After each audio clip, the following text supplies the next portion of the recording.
உங்கள் வீட்டுக்குள்ளே ஏதோ ஒரு சின்ன பிரச்சனைனால உங்களுக்கு உங்கள் மாமியாருக்கும் ஏதோ பிரச்சனையாக இருக்கலாம், இல்லை உங்கள் வீட்டுக்காருக்கும் உங்களுக்கும் பிரச்சனையாக இருக்கலாம். ஏதாவது வீட்டில் ஒரு பிரச்சனையாக இருக்கலாம். ஆனால் அதுக்காக போய் பக்கத்தில் மட்டும் போய் நீங்கள் சொல்லிடாதீங்க. அவங்க ஆஹா பாவம் இப்படியா அப்படின்னு உங்களை அப்படியே இது பண்ணிடுவாங்கன்னு நினச்சிடாதீங்க. அவங்களுக்கு ஆஹா ஒரு நல்ல ஒரு பீஸ் நம்மள்ட்ட மாட்டிக்கிச்சு, இன்னும் அப்படியே நொந்து நொந்து ரொம்ப கஷ்டமாக இருக்கிற உங்களை என்ன பண்ணுவாங்க, நல்லா அப்படியே கொதி நிலைக்கு கொண்டு ஒரு பெரிய ஒரு இதையவே ஏற்படுத்திடுவாங்க. அதனால் உங்களுக்கு எது பிரச்சனையோ, இப்போ மாமியார் பிரச்சனைனா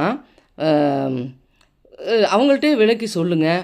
இல்லை அதை எப்படி இதாகணுமோ, இல்லை அடுத்தது கடவுள் இருக்கார், எதாக இருந்தாலும் பார்த்துட்ருக்கார், அவர்கிட்ட சொல்லி புலம்புனா கூட கடவுள் நிச்சயமாக நல்லது செய்வார்.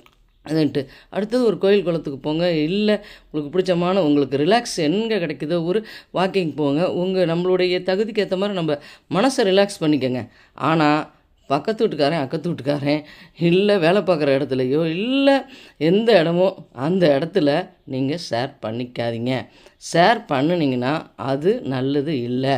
ஏன்னு வச்சுக்கோங்க, உங்கள் மாமியாரை நீங்கள் 10 வார்த்தை சொல்லி உங்கள் மன ஆறுதலுக்காக பேசுனீங்கன்னா அவங்க பார்த்தீங்கன்னா அந்த அம்மா என்ன சொல்லும், அப்படியே பார்த்தீங்கன்னா நீங்கள் உங்கள் மாமியாரை திட்டுறதை காட்டிலும் அந்த அம்மா உங்கள் மாமியாரை அப்படிப்பட்டவங்களாக தான் இருப்பாங்க.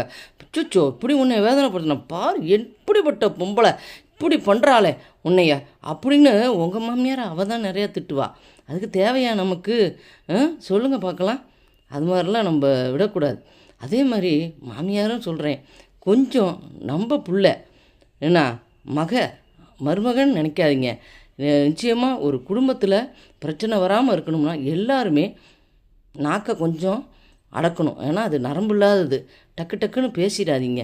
குடும்பத்து சண்டையை வெளியே கொண்டு போய் நம்ம கும்மி அடிக்க வேணாம், அடுத்தவன் கும்மி அடிக்க வேணாம்.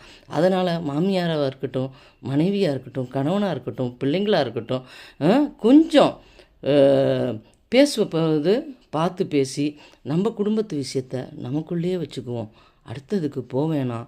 நம்ம போனோம்னா நமக்கு குடும்பத்தில் அல்வா கிண்டிடுவாங்க, ஜாக்கிரதை. அப்புறம் மாட்டை பிரித்து விட்ட கதை தான், ஒன்றா இருந்த மாட்டுங்களை பிரித்து விட்ட கதை தெரியுமில்ல, அதனால் வேணாம். Okay, thank you. பிடிச்சிருந்தா கொஞ்சம் லைக் பண்ணுங்கள், பிடிச்சிருந்தா கொஞ்சம் சப்ஸ்கிரைப் பண்ணுங்கள். தேங்க்யூ.